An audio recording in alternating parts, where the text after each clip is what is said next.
gudoomiyaha gobolka saaxil iyo duqa degmada Berbera ayaa maanta soo kormeeray dhismayaal lagu horumarinayo bilicda wadooyinka magaalada Berbera taasoo jidadka laamiga ay ku yaala magaalada Berbera la raacin doono marmar ay bulshadu mari doonto korna u qaadaysa tayada wadooyinka magaalada Berbera duqa degmada Berbera Cabdishakuur Maxamuud Xasan Ciidin oo faahfaahin dheeraad ah ka bixinaya mashruucan horumarinta wadooyinka magaalada Berbera ayaa waxa uu yiri 6 kiiloomitir safety-gooda badbaadadooda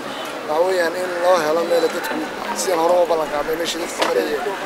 marka alxamdulillah rabbil caalamiin xaafadan barwaaqada oo dhexdeeda taaganahay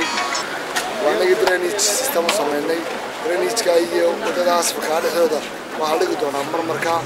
iyo soddon senti oo loogu talagalay in bini'aadamku ay maraan oo ay kaga badbaadaan safety-ga gaadiidka marka qof kasta oo ku soo xadgudbay wadadii laamiga ku soo xadgudbo ka soo baxay iyo barandaha sharci ahayn oo xiran iyo wax ka dhisan doona ma la arki doono marlabaad waxaan mahadnaqayaa runtii maayarka iyo goliisa deegaanka oo runtii mashaariicdii madaxweynuhu u dhagax dhigay 16 mashruuc ahaa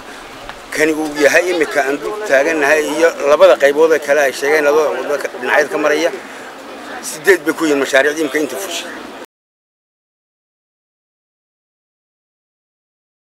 geesta kalena gudoomiyaha ururka horumarinta dhaqaalaha maxalliga ah ee degmada Berbera iyo agaasimaha waaxda qorsheynta dawladda hoose ee degmada Berbera ayaa waxay maanta si rasmi ah u shaaciyeen furitaanka mashruuca horumarinta dhaqaalaha maxalliga kaasi oo ay sheegeen inay ka faa'iideysan doonaan ilaa dhowr iyo 30 meherado oo ka mid ah meheradaha ganacsi ee ku yaala degmada Berbera kuwaas oo la siin doono lacag deyn oo ay ku horumarin doonaan ganacsigooda meheradooda kala duwan oo magaalada Berbera ku yaala